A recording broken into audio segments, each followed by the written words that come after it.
The pounding on my apartment door jolted me awake at exactly 5:07 a.m.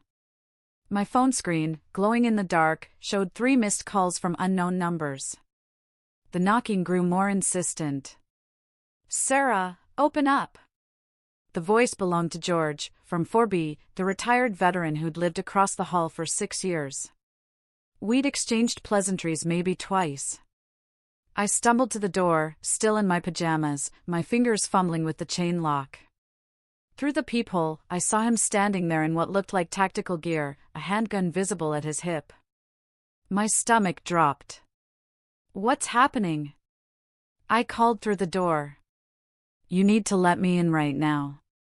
Your life is in danger." Something in his urgent tone made me unlock it. He pushed inside quickly, scanning the hallway before closing the door behind him. His face was pale, drawn tight with an intensity that chilled me. "Your brother and parents planned a devastating event to target you," he said, still catching his breath. "They're coming here. We have maybe 15 minutes. The words just didn't compute. My brother David was a financial analyst. My mother, Elaine, taught kindergarten.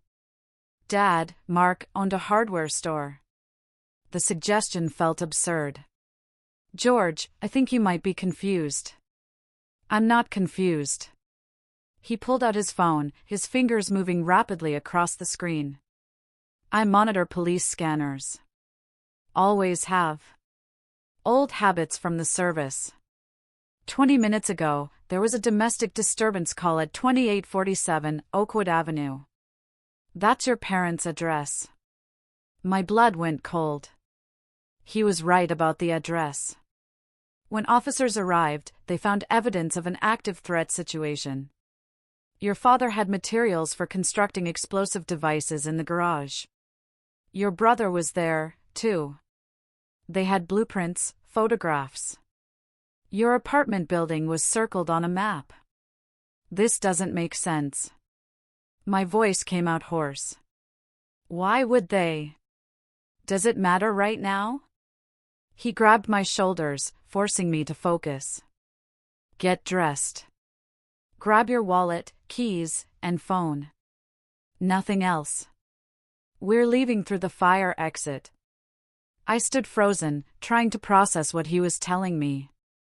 My family wanted to harm me, orchestrate something so horrific that he was using the phrase devastating event. Move! His command snapped me into action. I rushed to my bedroom, pulling on jeans and a sweatshirt. My hands shook as I shoved my feet into sneakers. Through my window, the street below was still dark and quiet. Nothing seemed unusual.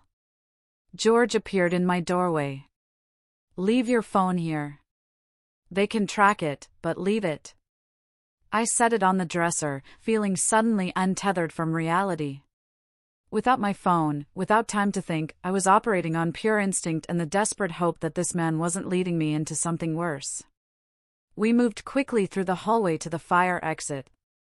The metal door creaked as he pushed it open, and we descended the concrete stairs. Each footfall echoed in the stairwell. My mind raced, searching for any explanation that made sense. 6 months ago, I'd inherited my grandmother Eleanor's estate, the entire thing, because I'd been the only one caring for her during her final years. David had shown up once, stayed for an hour, then disappeared. Our parents had visited twice in 3 years. When she passed, she left everything to me, the house, the investments, nearly $2 million total. The fury from my family had been immediate and vicious. David hired a lawyer to contest the will. Our parents stopped speaking to me entirely. Every family gathering became a battlefield until I stopped attending altogether. But this level of planning violence seemed like an impossible escalation. We reached the ground floor. George checked through the door's small window before opening it. His truck sat parked in the alley, a beat-up Ford with rust spots on the sides. Get in. I climbed into the passenger seat. The interior smelled like coffee and motor oil. He started the engine and pulled out of the alley without turning on the headlights. Where are we going? Somewhere safe. Away from here.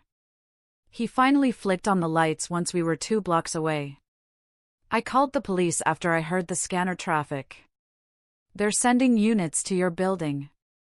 Maybe we should go back then?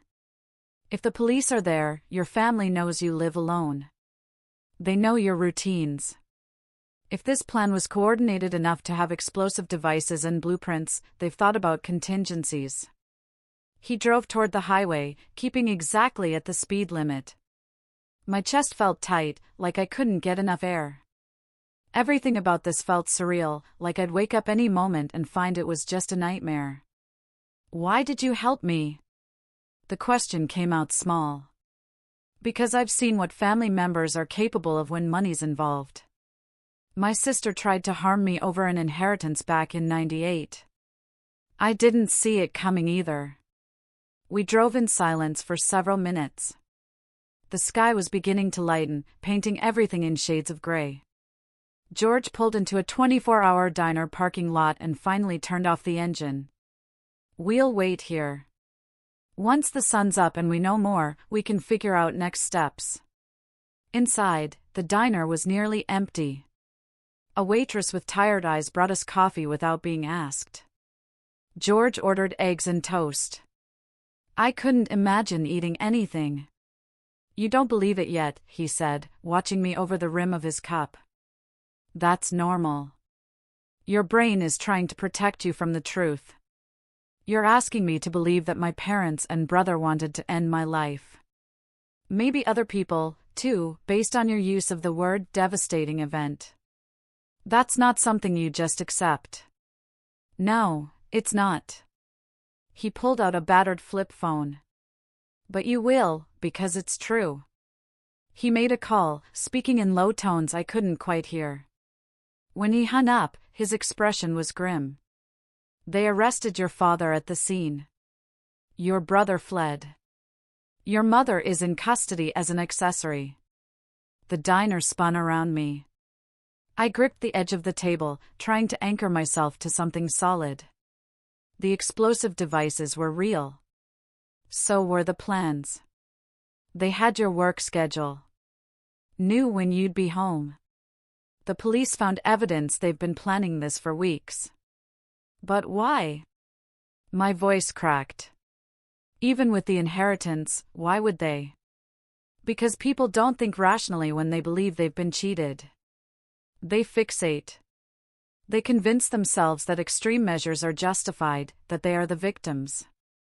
The waitress brought his food. The smell of eggs made my stomach turn. David lost his job 3 months ago, I said slowly, pieces clicking together. He called me once asking for a loan. I said no because he'd never paid me back before. He screamed at me for 20 minutes about how I'd stolen his birthright. There it is. George cut into his eggs. That's where this started. Your mother called last week. She wanted me to do the right thing and split the inheritance evenly. Said Grandma Eleanor wasn't in her right mind when she made the will.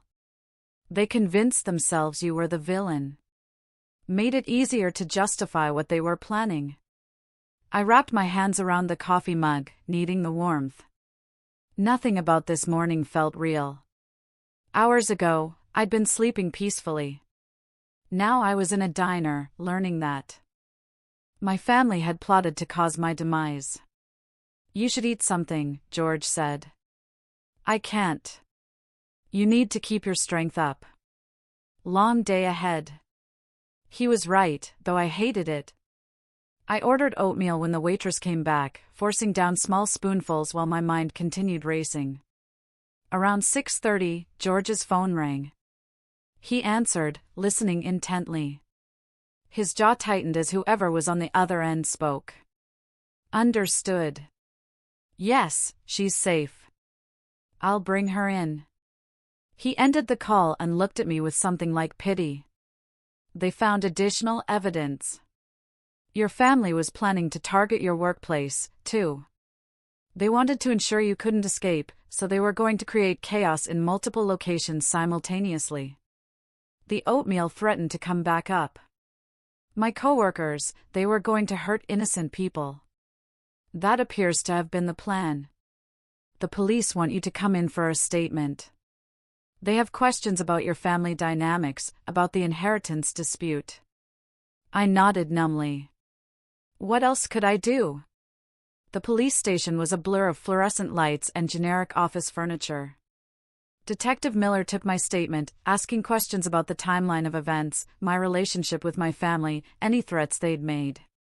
Did your brother ever express thoughts of harm? She asked, pen poised over her notepad. He was angry, bitter, but I never thought. I trailed off, unable to finish the sentence. People are good at hiding their intentions when it serves them. The evidence we recovered suggests this had been in planning stages for approximately 6 weeks. 6 weeks.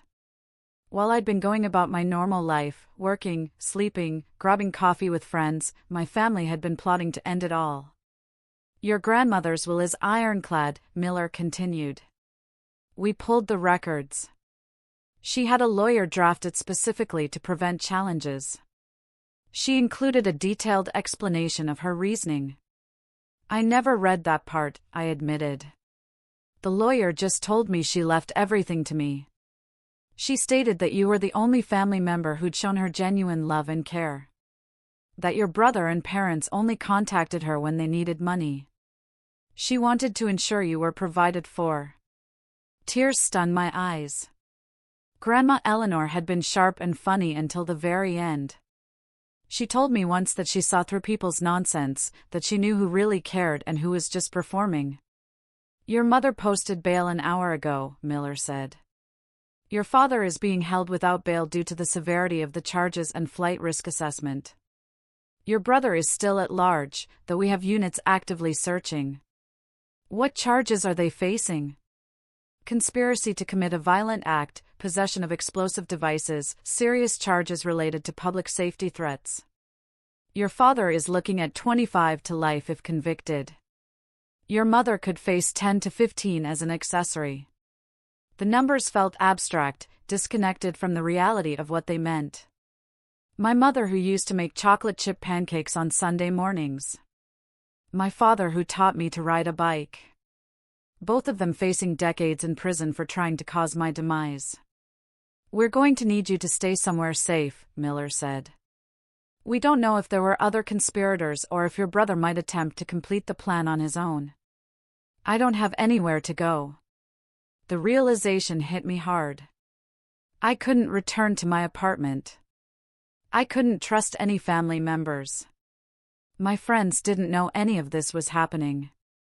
George, who'd been sitting quietly in the corner, spoke up. She can stay with me. I have a guest room. Place is secure. Miller looked at him, then at me. Mr. Patterson has been cooperative with our investigation.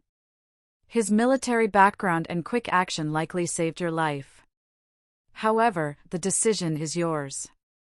I thought about this stranger who'd pounded on my door before dawn, who'd driven me to safety, who'd sat with me through hours of questioning.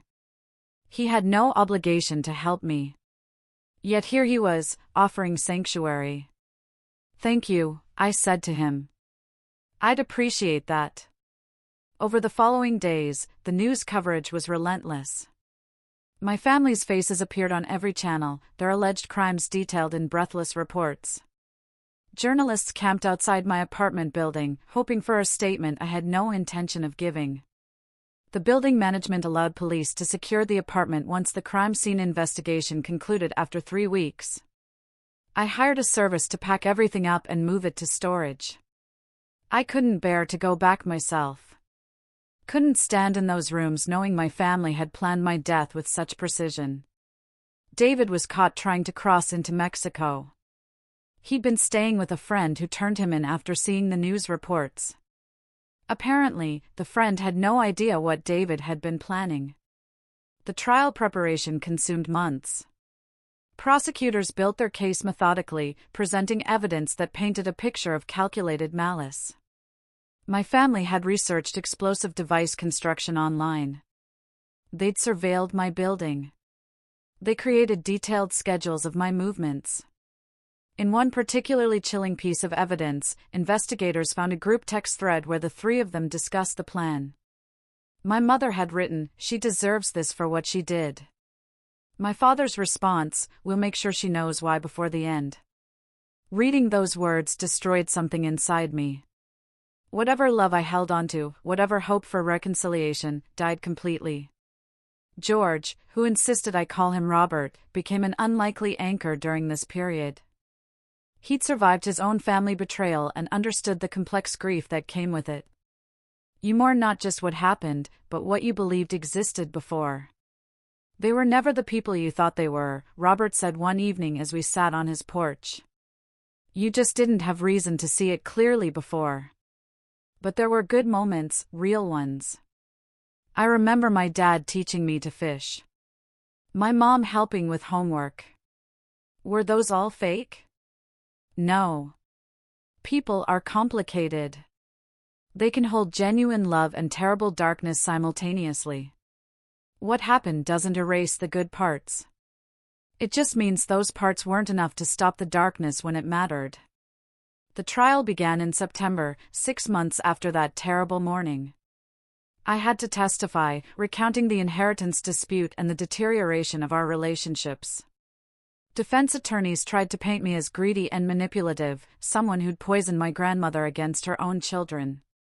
Walking into that courtroom felt like stepping into an alternate dimension.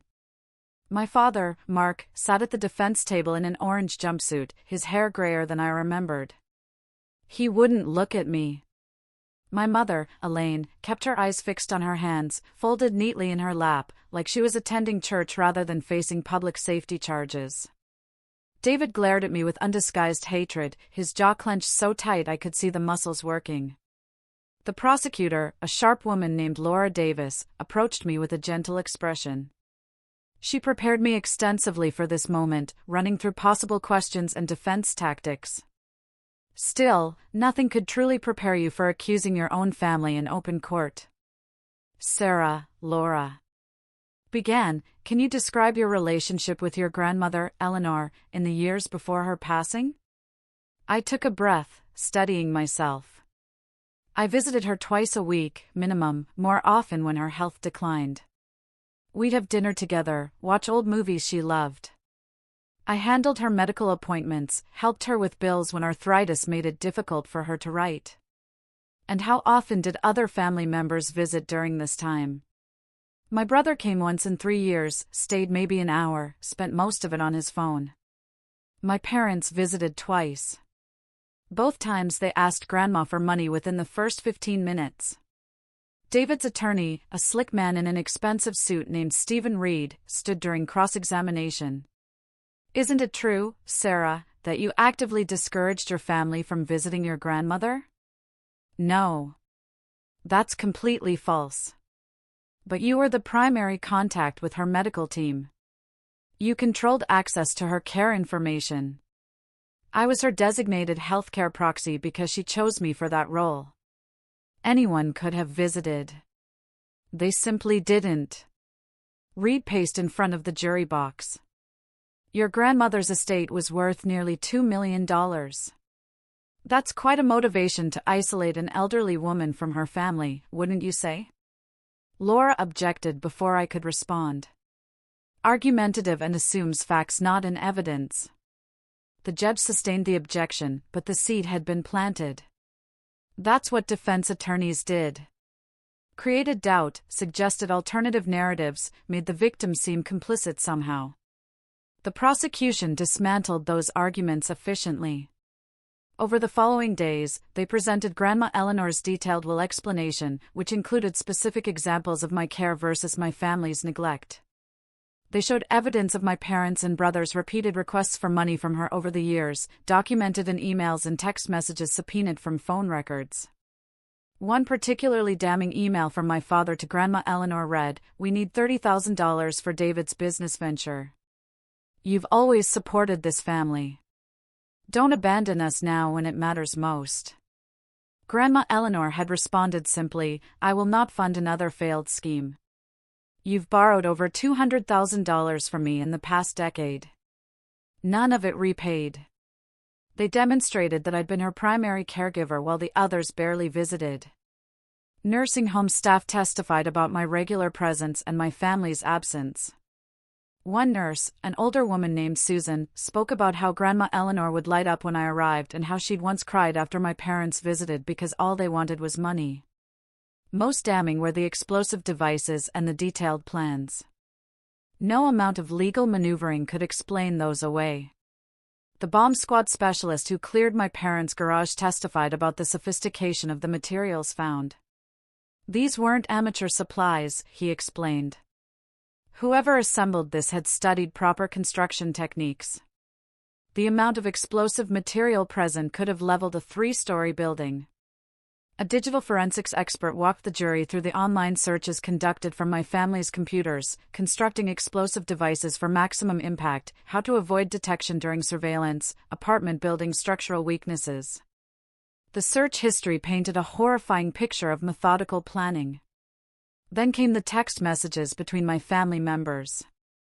The prosecution displayed them on a large screen for the entire courtroom to see. David, she's working late Tuesday. Building will be mostly empty. Better for collateral. Dad, Wednesday is better. More people means chaos. Harder for police response. Mom, are we certain this is necessary? There has to be another way. Dad, she stole from us. From your mother? This is justice. David, stop getting cold feet. We're all in this together. The courtroom fell silent as people absorbed the casual way they discussed causing my demise and potentially dozens of others. I felt sick reading words written by people who'd raised me, who'd celebrated my birthdays, and attended my school plays. Stephen Reed tried to argue that the messages were taken out of context, that his client was merely venting frustration rather than actively planning violence, but the physical evidence contradicted that narrative entirely. They purchased materials. They conducted surveillance. They created blueprints with specific entry points and escape routes marked. During my father's testimony, against his attorney's advice, he actually tried to justify their actions. She manipulated an elderly woman into cutting out her own family. My mother wasn't in her right mind. She had dementia. Laura stood immediately. Mr. Crawford, medical records show your mother had no dementia diagnosis. She passed a cognitive assessment just 2 months before her death. Would you like to revise your statement? His face flushed red. Those tests can be fooled. My daughter coached her. You have evidence of this coaching? I know it happened, but no evidence, no recordings, no witnesses, no documentation of any kind. He had nothing. His entire defense crumbled under basic questioning because it was built on fantasy rather than fact. My mother's testimony was harder to hear. She cried on the stand, claiming she'd been coerced by my father and brother, that she'd never actually wanted to harm anyone. I just wanted my family back together, she sobbed. The inheritance tore us apart. Laura approached her with a tablet, pulling up more text messages. Mrs. Crawford, did you send this message to your husband on July 15th? Make sure the timer gives us enough distance. I don't want us caught in the blast. My mother's face went white. I was scared. I wasn't thinking clearly. This message suggests you were thinking very clearly about logistics and self-preservation. Does that sound like someone being coerced? The jury watched her stumble through non-answers, and I saw the moment they stopped buying her victim narrative. You can't claim coercion while simultaneously planning your own escape route. David never testified. His attorney kept him off the stand, probably recognizing that his obvious rage would destroy any chance of sympathy. Instead, they tried to argue temporary insanity brought on by financial stress and family trauma. The prosecution brought in a psychiatrist who'd evaluated David in custody. Mr. Crawford shows no signs of psychosis or diminished capacity. He understood his actions were wrong and went to significant lengths to avoid detection. This demonstrates clear criminal intent. Each day of the trial felt like reopening the same wound. I'd sit in the gallery with Robert beside me, listening to the prosecution lay out exactly how my family had planned to end my life. Evidence photos showed my apartment building circled in red marker. They'd noted my parking spot, my typical arrival times, the location of my bedroom window. During a break one afternoon, I stood in the courthouse bathroom, gripping the sink and trying to breathe through a panic attack. A bailiff found me there, helped me to a quiet room, and sat with me until I could function again. "This is the hardest part," she said softly. "But you're doing great. Keep showing up. That's all you can do." Laura called multiple character witnesses to testify on my behalf. My former supervisor from work described me as reliable and kind. Friends spoke about my dedication to Grandma Eleanor during her illness.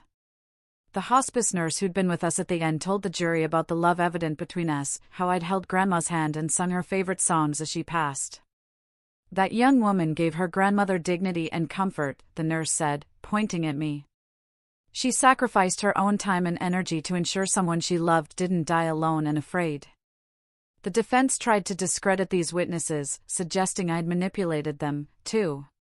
But it rang hollow. You can't fake years of consistent behavior and genuine relationships.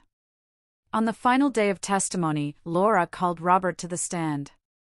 He described hearing the police scanner, his decision to warn me, the details of our escape. Under cross-examination, Reed tried to suggest Robert had ulterior motives. "Isn't it true you have your own history of family conflict, Mr. Patterson? My sister tried to cause my demise in 1998 over an inheritance dispute, yes. And perhaps that made you predisposed to believe the worst about this family? Maybe you jumped to conclusions?" Robert's expression remained steady. "I believe what the police scanner told me. I saw the evidence in real time. My personal history made me take the threat seriously rather than dismiss it. That decision likely saved Sarah's life." Reed had nothing more. You can't argue with someone who had objectively been proven right. The jury deliberated for 2 days. When they returned, the verdict was unanimous on all counts. My father received 30 years without possibility of parole. The judge called his actions a profound betrayal of familial bonds and a threat to public safety. David got 25 years. He cried during sentencing, claiming he'd been manipulated by our parents. The judge wasn't swayed. My mother received 15 years. She'd cooperated with investigators and expressed remorse, which earned her a lighter sentence. She looked at me once during the sentencing, and I saw something broken in her eyes. Whether it was genuine regret or simply disappointment at being caught, I couldn't tell. I didn't feel victorious when it ended. Mostly, I felt hollow. The media circus outside the courthouse was overwhelming. Reporters shouted questions as Robert and I pushed through the crowd toward his truck. "How do you feel about the verdict? Will you forgive your family? What's next for you?" I kept my head down, saying nothing. There were no words adequate for what I felt. Robert drove us back to his house in silence. Once inside, I collapsed onto his couch and stared at the ceiling for what might have been hours. He brought me tea I didn't drink and sat in his armchair reading a book, just present without demanding anything from me. Eventually, Detective Miller called. "I wanted to check on you." "Big day." "I don't know what I'm supposed to feel," I admitted. "There's no supposed to. Whatever you're feeling is valid. This kind of betrayal doesn't have a handbook." She informed me that victim services had resources available, therapists who specialized in family violence, support groups, financial assistance if needed. I took down the information mechanically, knowing I should care, but feeling completely numb. That night, I had the nightmare for the first time. In it, I was back in my apartment, and the pounding on the door came too late. I opened it to find not Robert, but David holding the explosive devices, smiling. I'd wake up gasping, drenched in sweat, unable to separate dream from memory. Robert heard me one night and came to check on me. Same dream? Yeah. It'll get better. Not fast, but eventually. How long did it take you? After your sister? He settled into the chair beside my bed. Couple years before I could sleep through the night consistently. 5 before I stopped jumping at unexpected noises. But everyone's timeline is different. The inheritance became meaningless after everything. Money had caused this catastrophe, revealed the rot hiding beneath surface-level family bonds. I met with Grandma Eleanor's attorney, a patient man named Attorney Peterson, who'd known her for decades. She would be horrified by what happened, Attorney Peterson said, reviewing documents in his office. Eleanor wanted to take care of you, not put you in danger. I know she couldn't have predicted this. We discussed options for the estate. After legal fees and other expenses, approximately $1.7 million remained. Looking at that number felt obscene now. This money had nearly gotten me eliminated. It had revealed that my family valued cash more than my life. I want to give most of it away, I told Attorney Peterson. Set up a foundation or something in her name. That's certainly possible. What kind of causes? I thought about Grandma Eleanor, what she cared about, what had mattered to her. Literacy programs.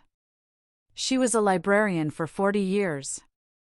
Animal shelters because she always rescued strays.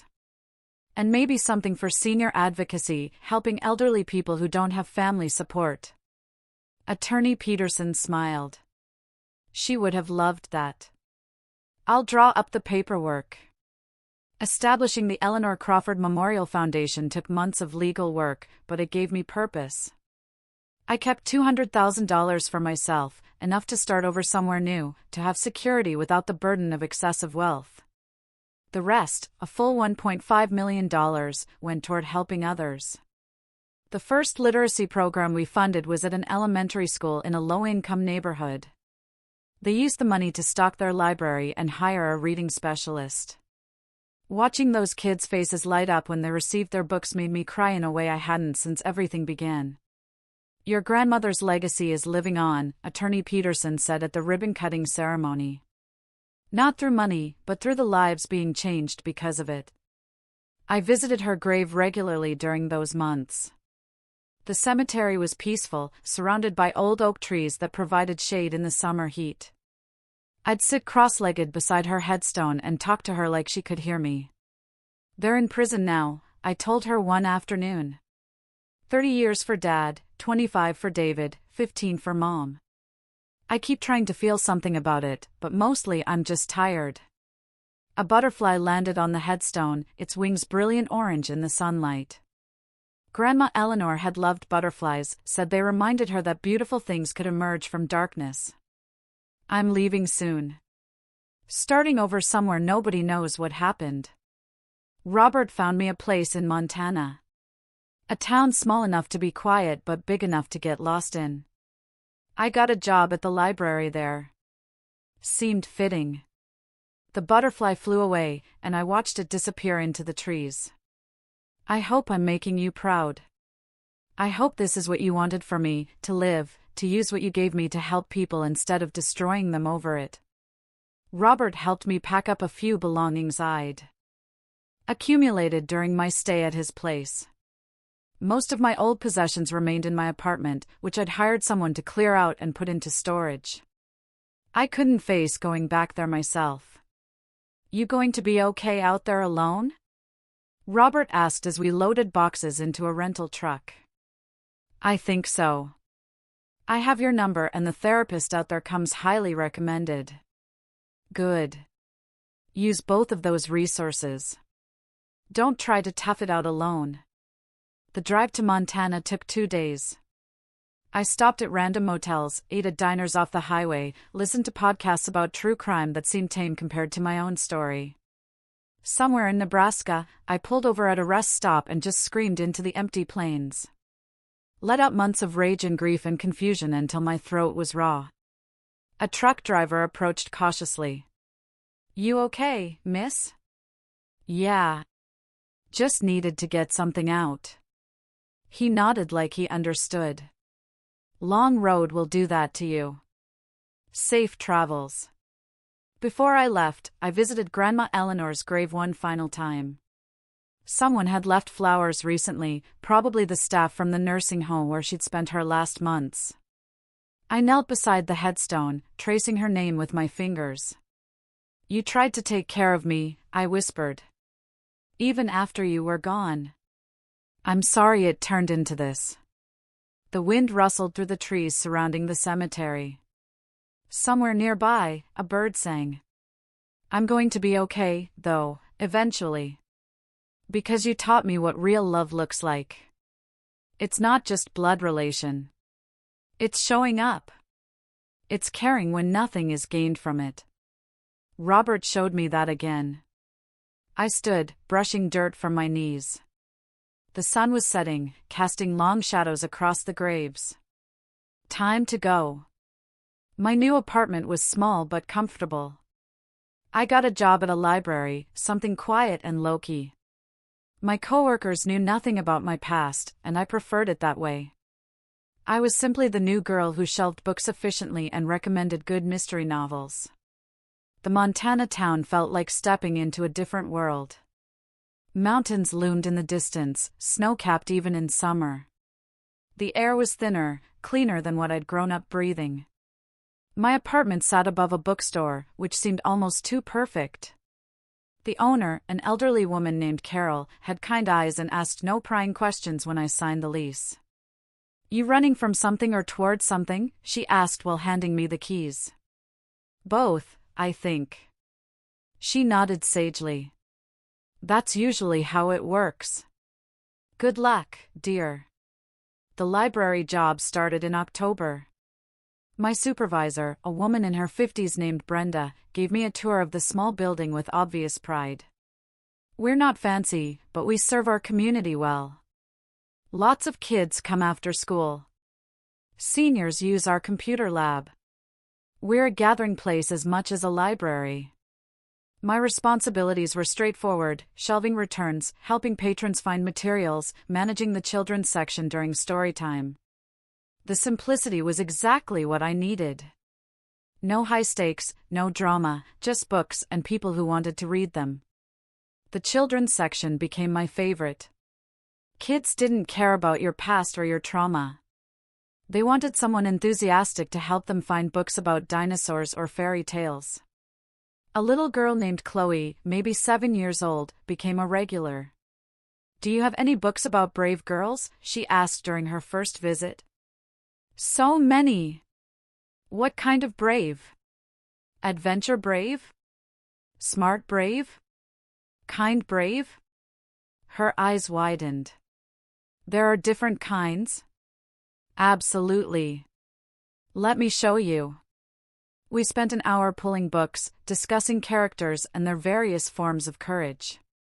Her mother thanked me afterward, mentioning that Chloe had been struggling with confidence lately.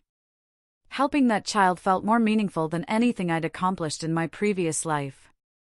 Robert called every week, like clockwork, every Sunday evening. Sometimes we talked for hours, other times just a few minutes. He became something like family, the real kind, built on choice rather than obligation. How's the altitude treating you? He asked during one call. Still getting winded on stairs, but better. I'm sleeping through the night now, most of the time. That's progress. It is. You hiking at all? Good for the soul, being in nature. Tried a beginner trail last week. Made it halfway before my legs gave out, but the views were incredible. Keep at it. Physical challenges help process mental ones.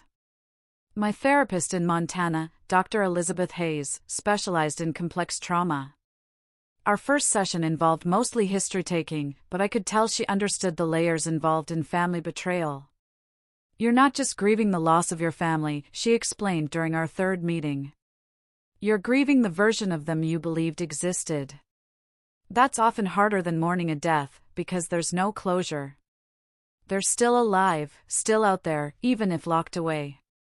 Exactly.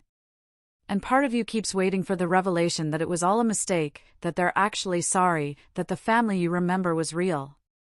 She was right. Late at night, I'd sometimes wonder if they regretted their choices. If my mother lay awake in her cell thinking about bedtime stories she'd read me as a child. If my father remembered teaching me to ride a bike and felt shame.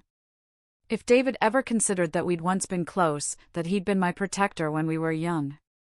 But then I'd remember the text messages, the careful planning, the explosive devices. People who loved you didn't plot your elimination over money. That was the truth I had to accept. Making friends in a new place proved harder than I'd anticipated. I was friendly with coworkers, but kept them at arm's length. The idea of letting someone close enough to cause me harm felt impossible. Trust had become a luxury I couldn't afford. Brendan noticed my isolation. "There's a book club that meets here monthly," she mentioned casually while we were processing new acquisitions. "Nice group. No pressure, but you might enjoy it." I'm not really a joiner. Neither was I after my divorce. But humans need connection, even when we're scared of it. Her directness caught me off guard. "How did you know I was scared?" "Honey, I've worked with people long enough to recognize someone hiding from the world. Whatever happened to you, it's okay to take your time. But don't take so much time you forget how to live." I attended the book club the following month, mostly to prove to myself I could. 8 people gathered in the library's meeting room, ranging from college age to retirement. The book was a literary thriller about family secrets. "I thought it was beautifully written, but emotionally exhausting," said a woman named Lisa, who taught high school English. "Sometimes families can be their own worst enemies." Something in her tone suggested personal experience. I found myself speaking before I could stop myself. "I think the hardest part is accepting that people you love are capable of terrible things." The room went quiet. Lisa looked at me with an understanding that went beyond the book discussion. "Yes, exactly that." After the meeting, she approached me. "I don't want to pry, but if you ever need someone who gets it, I'm here. My ex-husband tried to harm me 3 years ago. I understand complicated family trauma." Her honesty was startling and refreshing. "Thank you. That means more than you know." We started meeting for coffee between book clubs. Lisa had rebuilt her life after escaping her marriage, gone back to school, created an existence centered around her own happiness rather than someone else's approval. She became the first person in Montana I trusted with pieces of my story. "You don't have to tell me details," she said during one of our coffee dates. "But I want you to know you're not alone in this. Lots of us are walking around with invisible scars." Do you ever stop feeling like you're waiting for the other shoe to drop? Eventually, but it takes longer than you'd like. I still check my locks 3 times before bed. Still carry pepper spray. The hypervigilance fades, but doesn't disappear completely. Knowing someone else lived with similar fears made mine feel less isolating. We developed a shorthand for difficult days.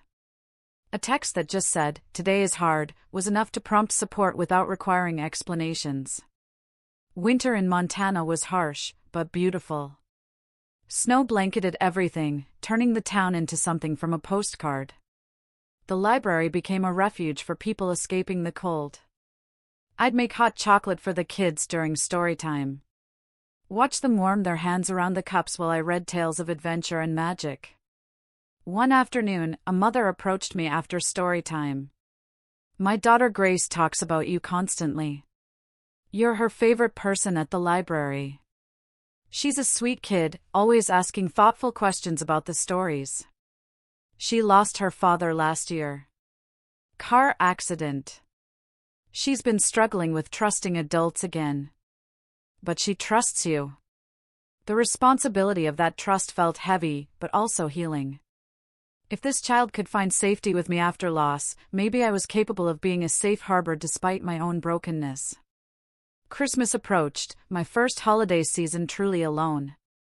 Robert invited me to visit him, but the thought of traveling back felt like regression. Instead, I volunteered to work the library's extended holiday hours. Brenda seemed pleased. "You're a good egg," she said while decorating the library Christmas tree. "This place is better with you in it." On Christmas Eve, I opened presents by myself in my apartment. Robert had sent a care package, a warm blanket, fancy hot chocolate, and a book he thought I'd enjoy. Lisa dropped off homemade cookies. Even Carol, my landlord, left a poinsettia outside my door with a note, "Merry Christmas to a good tenant." Small kindnesses from people who owed me nothing. That's what family had become. Chosen connections rather than obligatory ones. I spent Christmas morning hiking one of the easier mountain trails. The snow was deep but manageable. At a clearing with a view of the valley below, I stopped to catch my breath and take in the landscape. Everything looked clean and new, untouched by human complications. My phone buzzed. A text from an unknown number. "Merry Christmas. I hope you're doing well." My stomach dropped. Only my family had this number. I blocked it immediately, but the damage was done. Someone had reached out, breaking the barrier I'd built between old life and new one. That night, the nightmares returned with intensity. I woke up screaming, certain I heard footsteps in my apartment. It took 2 hours and a phone call to Robert before I could calm down enough to function. "They're locked up," he reminded me gently. "They can't reach you." But someone found my number somehow. Maybe a journalist or someone digging into the case. Probably a reporter trying to get a story for an anniversary piece. Change the number again, add another layer of security. I did exactly that the next morning. New phone number, unlisted. Informed only Robert, Lisa, and my workplace. The vulnerability I'd felt began to recede, but slowly. Dr. Hayes and I discussed the incident in our next session. Intrusions from the past will happen. What matters is how you respond. You took appropriate action, reached out for support, didn't spiral into destructive coping. I wanted to. I wanted to drink until I couldn't feel anything. But you didn't. That's growth. That's healing in action. Months turned into a year. I adopted a cat from the local shelter, a scraggly orange tabby who'd been abandoned. We understood each other, survivors learning to trust again. I made friends slowly, carefully. Opening up to new people felt risky, but isolation wasn't sustainable either. Lisa and I continued our coffee dates. "You never really get over it," she told me one afternoon. "You just learn to carry it differently, like a stone in your pocket instead of a boulder on your back." I liked that metaphor. It felt accurate. The second anniversary of that terrible morning arrived quietly. I took the day off work and drove to a nearby lake. Sitting on the shore, I watched sunlight dance across the water and thought about how far I'd come. My family was in prison, likely for the remainder of their meaningful lives. I'd survived their attempt to eliminate me. I'd built a new life from the ashes of the old one. Was I happy? Not entirely. Happiness felt like too simple a word for the complexity of what I felt. But I was peaceful. Content. Rebuilding slowly towards something that resembled wholeness. My phone rang. Robert calling. "Hey," I answered. "How are you?" "Good. Wanted to check in. See how you're doing today." "I'm at a lake. Just thinking." "That's healthy. Processing is important." "I've been thinking about forgiveness, whether I should try to find it." He was quiet for a moment. Forgiveness is personal. No one can tell you whether you owe it or not. What matters is whether holding on to anger is hurting you more than them. I don't think I'm holding on to anger anymore. I'm just moving forward. They're in the past now. Then maybe you've already found your version of forgiveness. It doesn't have to look like what people expect. After we hung up, I sat for another hour watching the water. Grandma Eleanor used to say that life had a way of revealing people's true nature eventually. She'd been right about that. She'd also said that we get to choose who we let into our hearts, that family was what we made of it. Robert had chosen to help me when he had every reason to ignore the danger. Lisa had chosen to befriend me despite knowing my history. The library staff had welcomed me without judgment. Those were my family now, the ones who'd shown up when everything was broken, who helped me piece together something new. The sun began to set, painting the sky in shades of orange and pink. I stood, brushing sand from my jeans, and walked back to my car. Tomorrow, I'd return to work. I'd shelve books and recommend stories and live the quiet life I'd built. My past would always be part of me, but it didn't define my future anymore. I'd survived. Despite everything, I'd survived. And maybe that was enough. What do you think? Can someone truly heal from this kind of deep betrayal, or does it always leave a permanent mark?